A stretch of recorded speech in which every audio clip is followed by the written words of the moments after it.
In 2020, stuck at home and itching for tabletop, I first discovered the solo RPG, Ironsworn. It provided days of distraction and impressed me with what it could do with the solitaire format.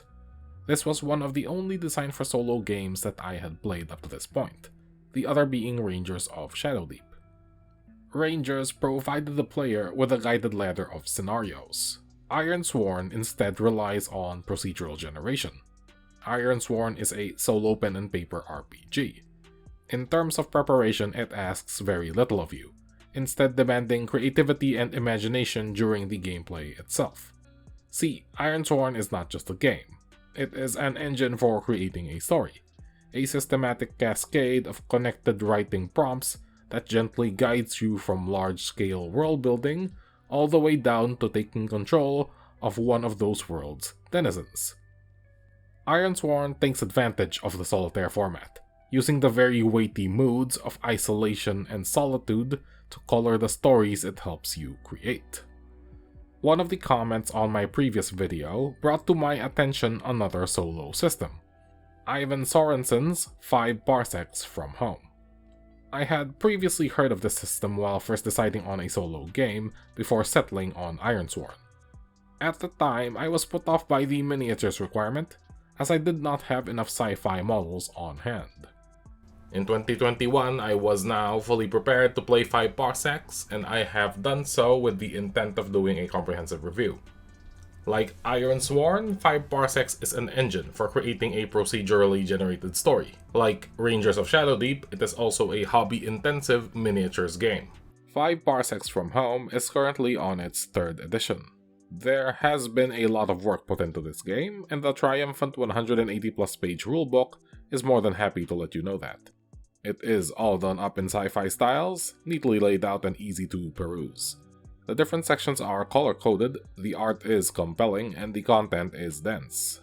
The PDF I got from the Modiphius website is also thoroughly bookmarked, which is always a pleasant surprise. The system's author, Ivan Sorensen, is no stranger to writing solo games. In fact, he deals almost exclusively in solo systems. 5 Parsecs is based off the more general 5 core system, which has spun off into systems that cover World War II, fantasy, and whatever genre Stalker is in. Parsecs, however, is sci-fi.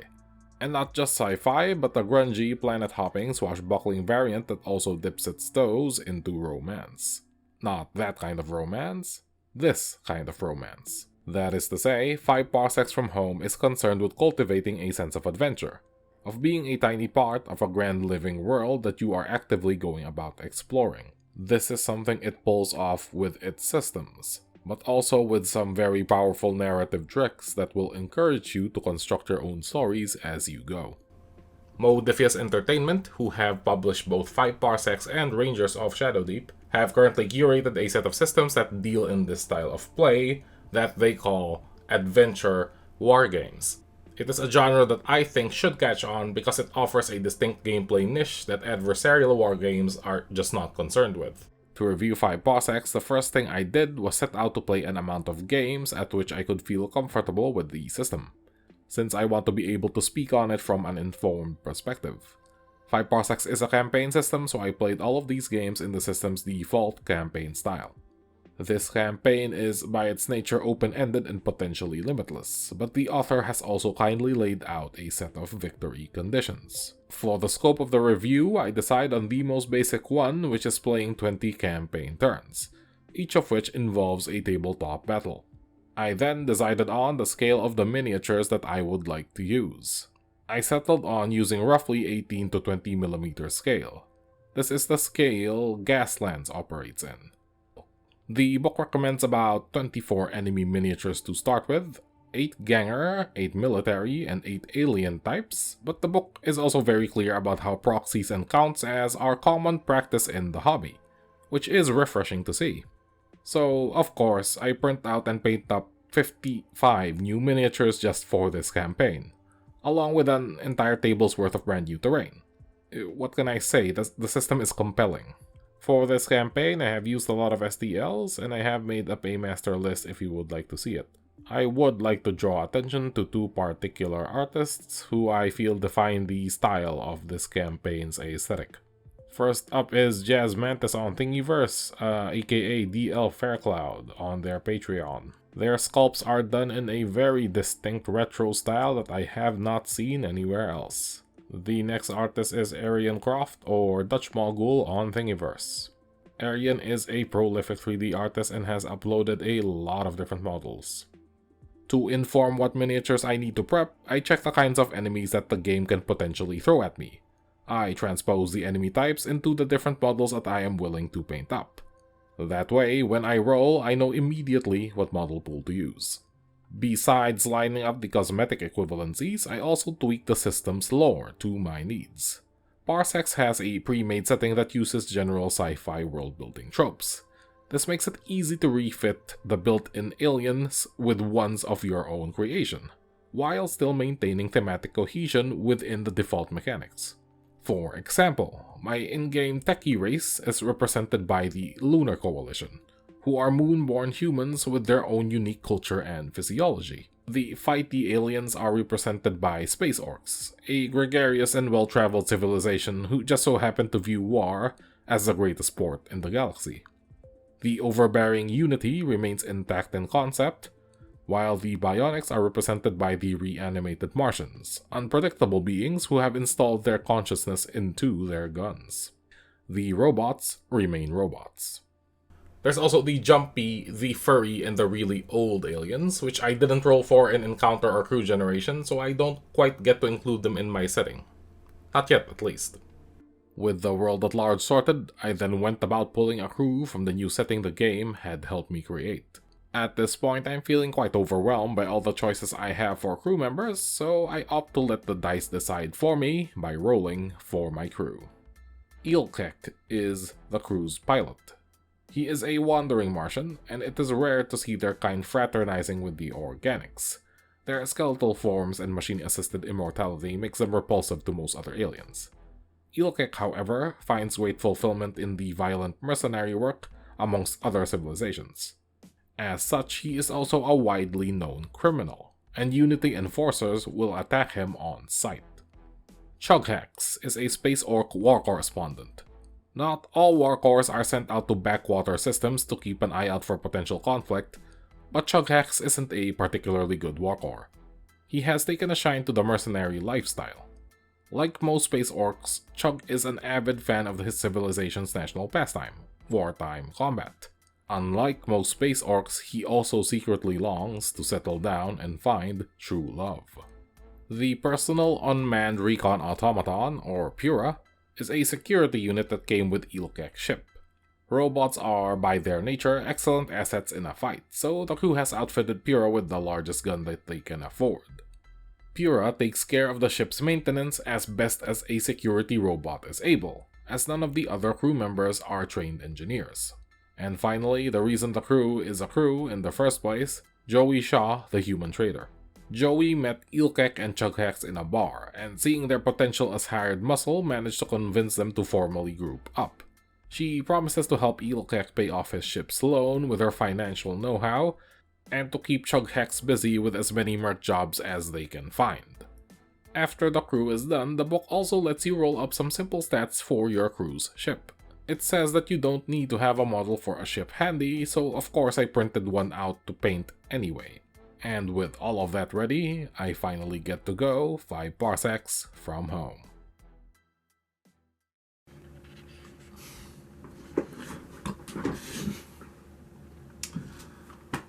Alright, so it is day 2 of me playing. I have gotten 5 games in so far. I originally intended to do one of these vlogs right after game 1 on day 1. But then I realized the games are over in sometimes 10-15 minutes. The longest I've had is like 35, and that's with a lot of checking the rolls. It really encourages you to just reset up the board again, roll on the tables, and keep going. And that's exactly what happened for me. There are some very interesting things happening with the crew, which I will get to in post. But for now, we'll just carry on. Also, everything's a lot more relaxed than the last video because I'm doing this over 4 weeks instead of 2, which is always nice. Five Parsecs From Home is a campaign game, and as such it has involved systems that operate outside of the game's tabletop mode. Five Parsecs From Home also uses, and I quote, an unusual amount of procedural generation. In tabletop terms, that often means using decks of cards, flowcharts, or in Parsek's case, D100 tables. You will be rolling on a lot of these tables and they will have a massive impact on your experience, so make sure the pair of D10s you use aren't terribly fickle. 5 Parsecs is played through a series of campaign turns, each consisting of a pre-game, the tabletop phase, and then the post-game. Both pre- and post-game phases are multi-step affairs that involve plenty of randomly rolled results. Personally, I quite enjoy the amount of non-play time that Parsecs employs. I kept my campaign logs for this playthrough, and updating the crew's antics as they progress through the campaign left them with a rich and beefy history. However, it is worth noting that in each campaign turn, the time you spend on the post and pre-game phase will often be greater than the one you spend on the tabletop. This means that the majority of the time you spend with 5 Parsecs will be time spent bookkeeping. During my run, the tabletop phase itself rarely lasted over an hour, and that is including the games where I was still learning the rules. Including both post and pre-game steps, each campaign turn usually takes 1 or 2 hours total. This gives Parsecs a brisk pace in its progression that complements the solitaire design. It is easy to compare the experience to playing progression-heavy, turn-based tactics video games like say XCOM or Valkyria Chronicles. Across a campaign turn, you will be given key decisions to make, but will also be put under the mechanical stress of having to pay for your crew's ship. See, you don't own your ship, not quite yet. Your cruise ship is on a loan, and it slowly, consistently gains interest. Not keeping on top of this loan will result in your ship being hit by the space repo squad. On top of that, you also need to pay your crew. This is a minimal cost up until it isn't, at which point some crew members rightfully refuse to do any tasks during the pre-game. These crew tasks are going to be your primary source of equipment and a good source of bonus money, along with being a way to mitigate the risks around certain mechanics, which we will get to later. A couple of these tasks are far more unpredictable than the others, but are also the most rewarding when they pay off. For example, Joey, the crew's leader, and a career trader spent the pre-game phases of my run almost exclusively doing trade actions.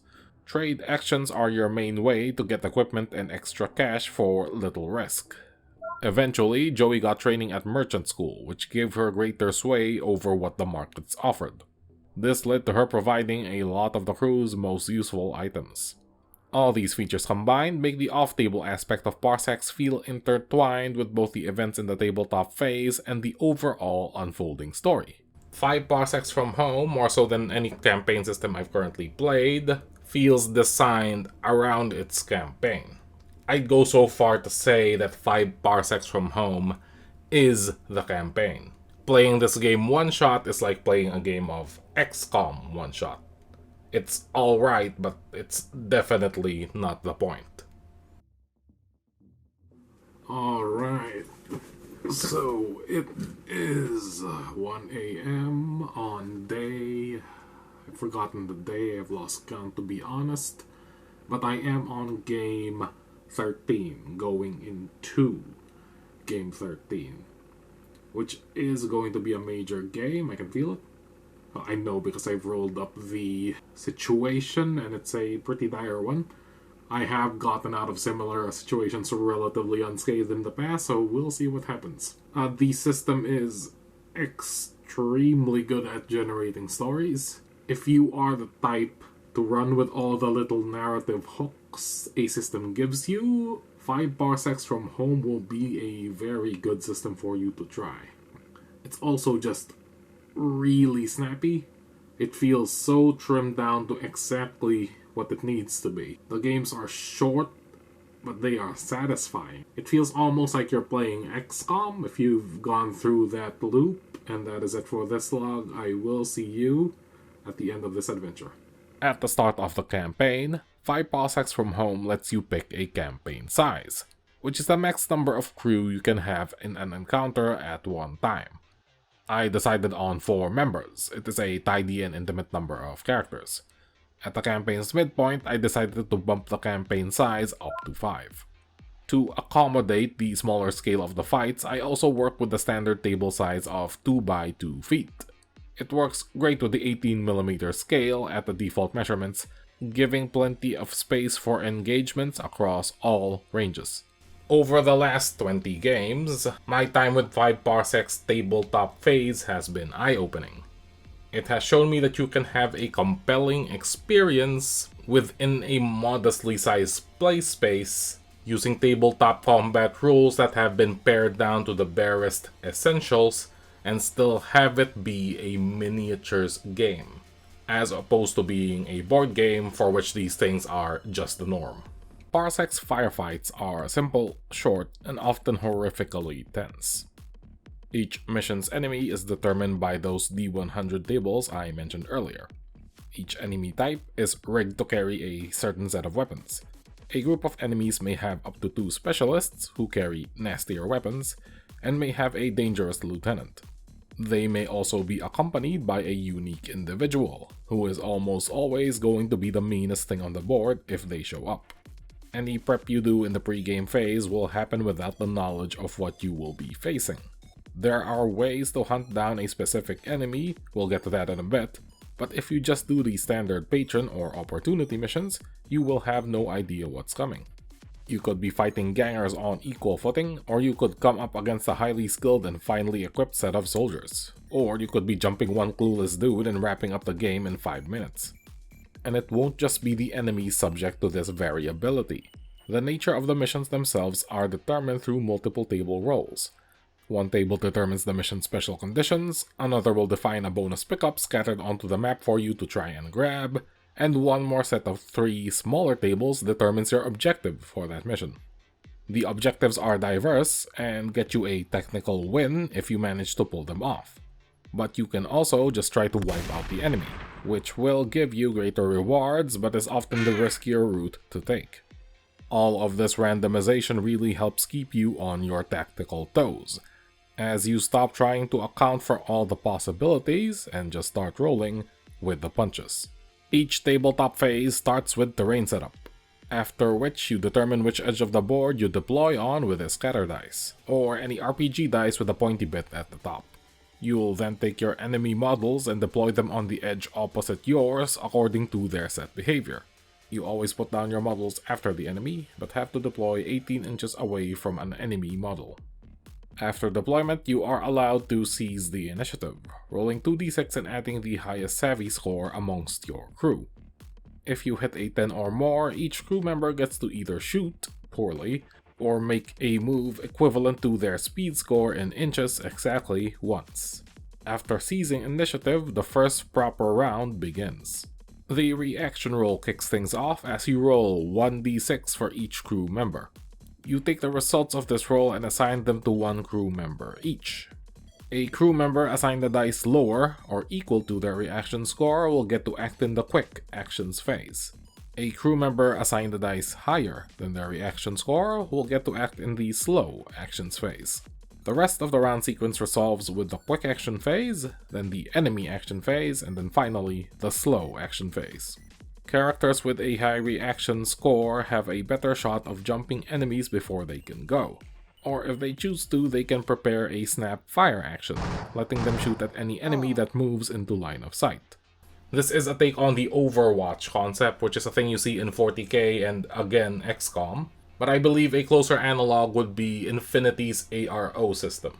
In fact, if you're finding 5 Parsecs rules on this a little bit vague, you can just wholesale use the ARO system, at least in terms of when you get to shoot. Once quick actions are done, the enemy takes their turn, following the guidelines of their AI behavior. This simple AI system is loosely defined, especially compared to something like Warhammer Quest or Fallout Wasteland Warfare. But it is just specific enough for you to get a feel for how the enemy is meant to behave. There are 7 behaviors overall, and 4 of them you will be seeing on the regular. Guardian is meant for bodyguard characters, while Rampaging and Beast are reserved for clever animals or belligerent sentients. Aggressive enemies tend to be easier to mow down, as they bunch together at the start and constantly, predictably move forward. However, they can be deadly when wielding short-range weapons. Cautious and defensive enemies force prolonged shootouts, creating the gun lines and no man's lands you'd see in a system like Necromunda. They will also stay still and aim at you when able, making them particularly dangerous when they use multi-shot weapons. Tactical behavior is the only behavior that has an explicit instruction to flank. They always move in pairs when able and are given the best options to take for specific scenarios. This behavior is often attached to very capable enemies with intimidating guns. In my game, my crew was hounded by the Unity Enforcers, the local branch of the Unity's encroaching occupation force. They were tactical in behavior and were routinely the most dangerous of the crew's recurring foes, despite their simple weapon loadouts. When enemies take their turn, all enemy models go at once. And once they have gone, the player may then take their slow actions phase. This will involve any crew member that has not yet taken their actions, or crew members in Snapfire that were not yet triggered. I have spent time fully outlining the activation system here, because I think it is worth looking at in terms of being I go, you go, which is the much maligned activation system of choice for Games Workshop wargames. I think it is interesting how well it works for 5 Parsecs solitaire system. Activation is rigged so that the player always deploys second and then always goes second. This means that you always have the advantage of picking your positions relative to the enemy. Going forward in the turn, you can also count on most of your crew going second. This gives the game a foundation of predictability amongst all the harsh D6 swinginess. And yes, Parsecs does use D6 for its combat rolls. I recommend having 10 of them handy for the game. Shooting is resolved with just a few dice per shot. To begin with, you will likely be rolling to hit on 6s on 1 or 2 dice, pumped up to a far more considerable 3s to hit when flanking at close ranges. Common enemies armed with colonial or military rifles will also be rolling to hit you on 6s most of the time. Things get a little more lethal once you start investing in your crew member's combat skill, as any point increase to combat skill adds the same amount to all of your shooting dice rolls. A CS of +1 on someone with a 2-shot weapon can be all you need to dominate some missions. In my game, Ilkek, the Martian, had rolled up a plasma rifle right at the start, and soon after had it outfitted with a laser scope. This made him a very potent combatant in the middle ranges, especially once he got an extra point of combat skill. But this bonus from combat skill will absolutely go both ways, as enemies can also benefit from it. The pressure of a shootout is doubled if you end up rolling an enemy with +1 combat skill, let alone those with +2. Melee works on even less dice, just the 1 per participant. Brawls are contested rolls, however, meaning that both models will simultaneously try to hurt each other whenever a brawl happens. This is done with a D6 roll-off modified by combat skill. In a brawl, extreme die rolls get you even worse versions of failure and success. This means that having your crew step into a fistfight with an enemy model is always an appropriately risky decision.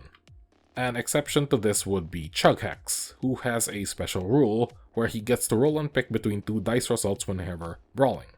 This made him very dangerous both in melee and in short-range gunfights, especially once he had a bionic hand cannon installed into one of his arms. This kind of melee is very retro GW, which makes sense because Ivan Sorensen has cited Laser Burn and Rogue Trader as inspirations for the system.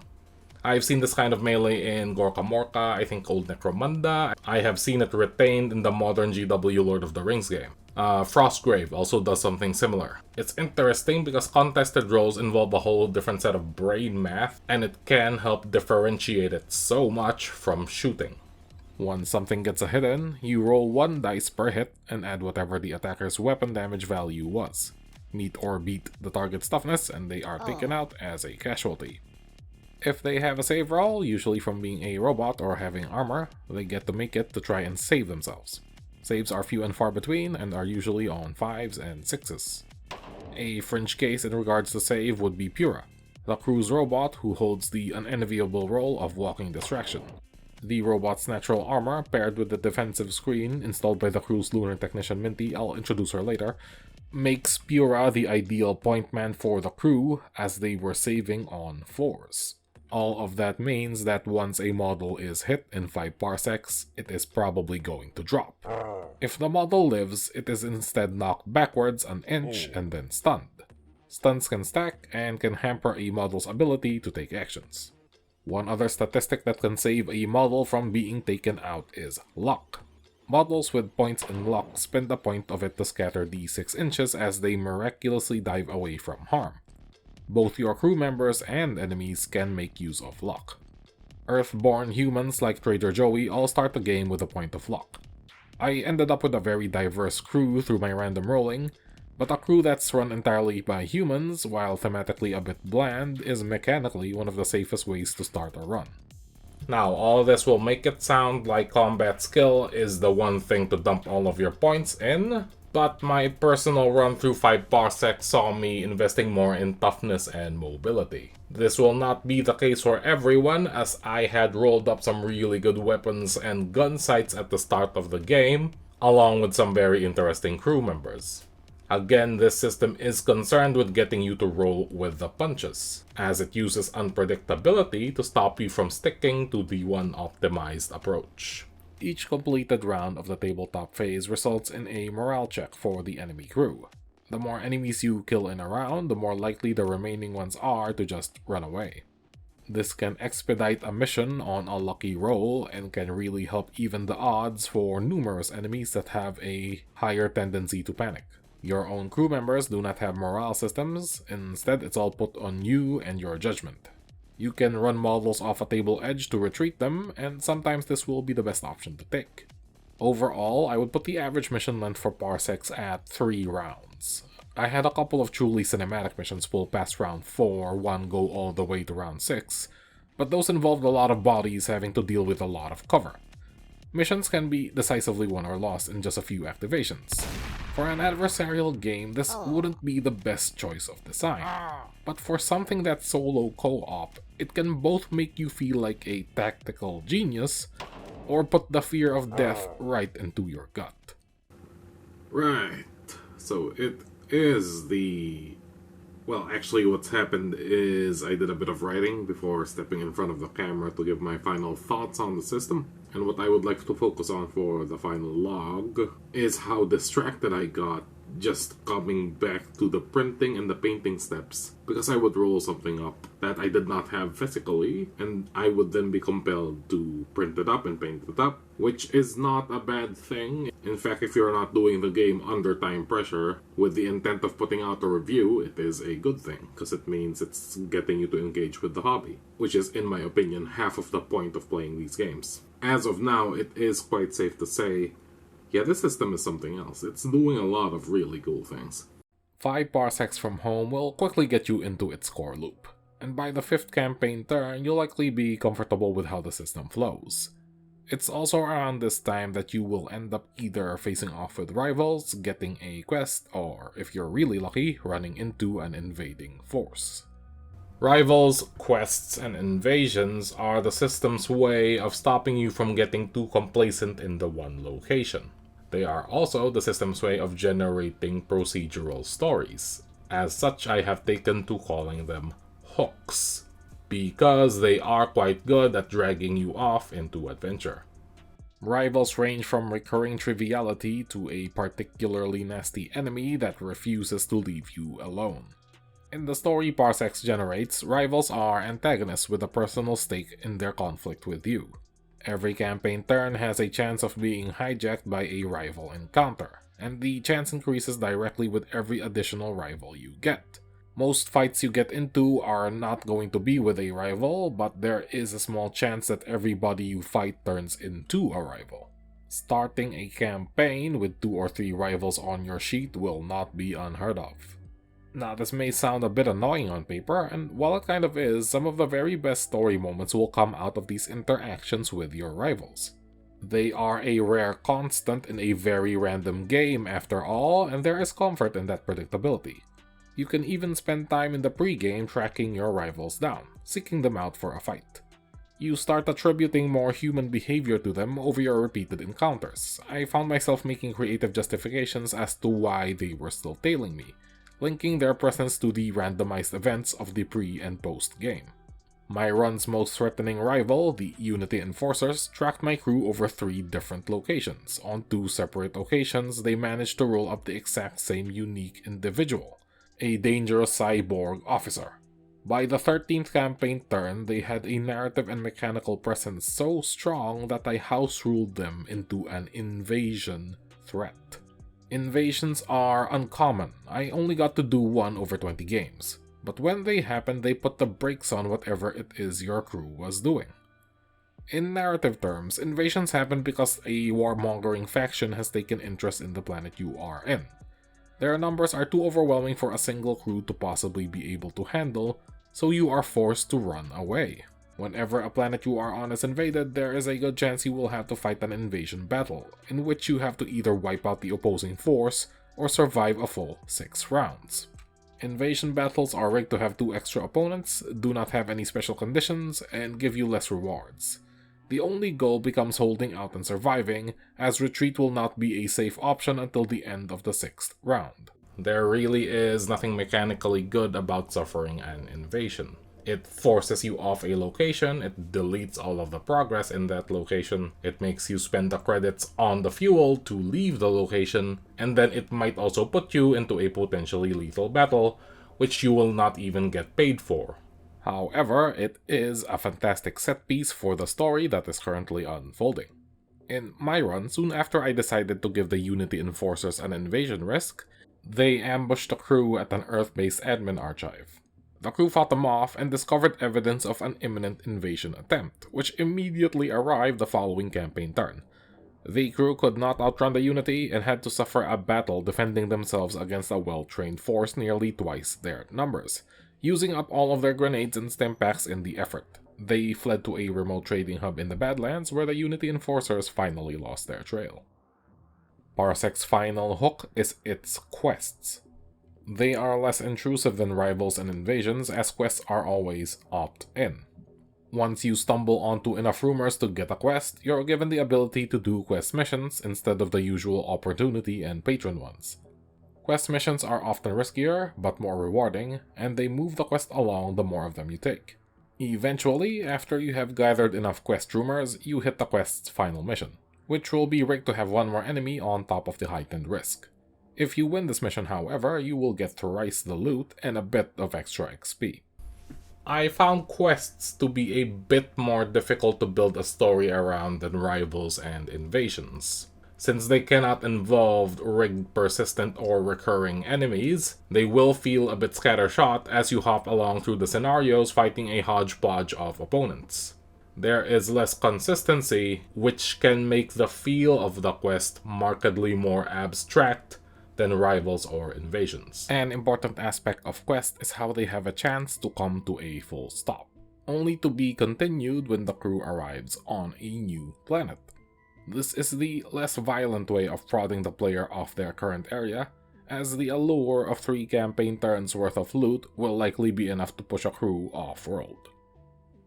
At this point, it should be clear that Five Parsecs From Home likes to indulge in a spot of randomization.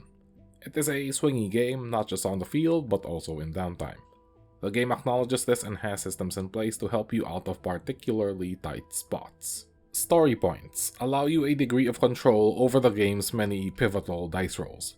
They are powerful and will often be used during post-game when resolving casualties to try and save your crew members from death or injury. However, a story point's ability to get you out of a bad roll on any of the game's other tables should not be understated. Stars of the story, like story points, are there to give you an emergency exit out of dire situations. They are written down on index cards for easy tracking, and each one is exhausted when you use it. They provide near total control of certain outcomes and can even get you emergency crew members in a pinch.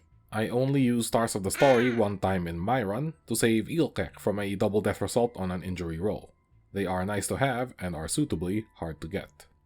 By turn 19 of the campaign, I had a very capable crew who had directly taken on the Unity and lived to tell the tale. An early campaign recruit, Mentis Morrow turned out to be one of the most important elements of the team. She is a Lunar Coalition ganger who joined the crew while they were on the moon. Eventually, she learned how to be a bot technician, which is a huge boon to a crew with 2 mechanical members. Besides contributing with her natural finesse at repairs, her enthusiasm for antique, solid mass firearms lent her an affinity to long-range sniping. Ilkek held his role as a tanky mid-range threat all throughout the run. He easily carried the team when everyone was still inexperienced on the field. His personal motivations are a mystery to everyone, but he seems to have gotten increasingly more driven as the Unity take more territory on Earth. Chughax never did end up finding romance, at least not within the campaign scope. His affinity for combat eventually led him to becoming a dangerous assault specialist. By the end, he wielded his bionic hand cannon with expert precision. He had also done the most sightseeing, always with the excuse of fulfilling duties to his people. Pura gained upgrades as soon as Minty came on board, as Minty had brought with her the biggest rattle gun the crew had ever seen. It was quickly affixed onto the stoic robot and upgraded over time with sights and a bipod brace. By the middle of the campaign, any engagement the crew had would start with Pura unleashing salvo after salvo of covering fire. And finally, Trader Joey Shaw ended the run as a speedy, well-balanced short-range threat, wielding a glare sword and decked-out beam pistol. She successfully fulfilled her promise to Ilkek, paying off his ship in full. Both the Orc and the Martian were kept busy with their mercenary work, and Joey was happy to indulge Minty in any leads she had regarding good loot or more information on the Unity. The final mission the crew took happened on turn 19. At this point, they had survived multiple attacks from the Unity and had even weathered an invasion. They were now based at a wasteland desert station, doing routine jobs for Enzo, who always had work available. On one such job, they were ambushed during a sandstorm by the local laser cultists. The crew was outmanned 2-1 and the cultists wielded hand lasers and flamers. Enlisting the help of a Mooney gunslinger, they were trying to take down Joey's infamous crew. After the sandstorm had passed, all of the cultists were either dead or gone. Pura and Ilkek had a few dings in their armor, but otherwise the crew had taken the cultists apart. The campaign event for turn 19 read as follows. The crew spends the night drinking, watching movies, and playing cards. After rolling that for my campaign event, I couldn't bring myself to do one more turn. It was a great way to wrap up their story so far, with the crew now confident and capable enough to have a casual night off right after a major ambush. Now, at this point, I've gone over what makes the game go. I have made clear that I enjoy it overall, so let's have a look at some of the things I didn't quite like. Yeah, I am having a hard time giving this game much in terms of scathing critique. It's doing things I didn't think a tabletop miniatures game, much less a solo one, could ever be capable of. There is also some shell shock from the sheer novelty of my first run of a dedicated solo game in Ivan Sorensen's 5-core campaign style. I guess it can be an overwhelming system, but not in terms of the on-table combat rules. Despite the system simplicity, the book is visually dense and contains a lot of rulings. Unlike other big, dense rulebooks, nearly all of Parsec's length is dedicated to facilitating the mechanical aspect of play. It needs to be for the procedural generation to work.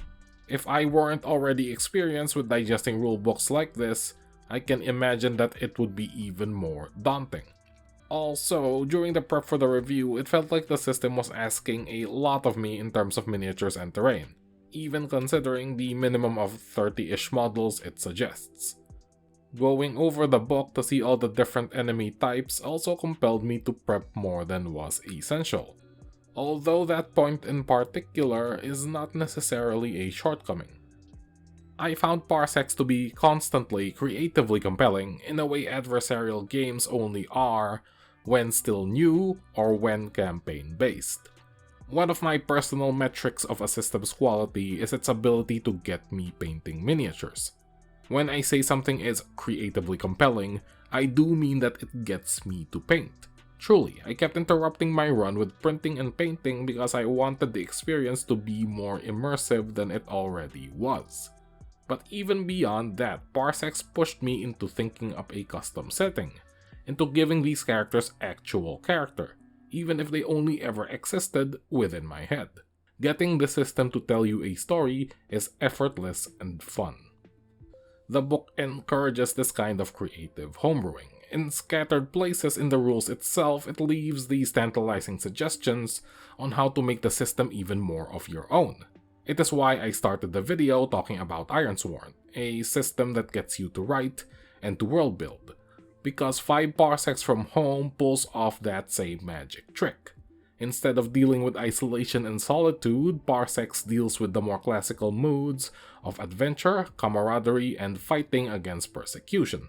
Instead of being an RPG, it's a miniatures wargame. Or a adventure wargame, I should say.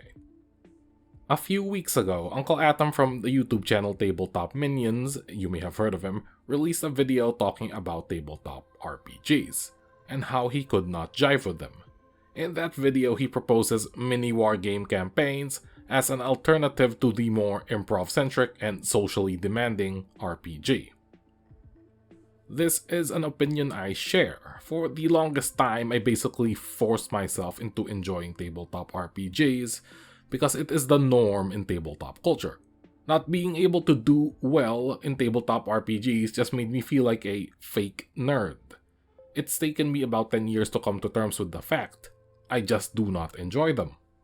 If you are in the same boat, if you're feeling remorse from depriving yourself of the adventures tabletop RPGs provide, I'd suggest trying 5 Parsecs.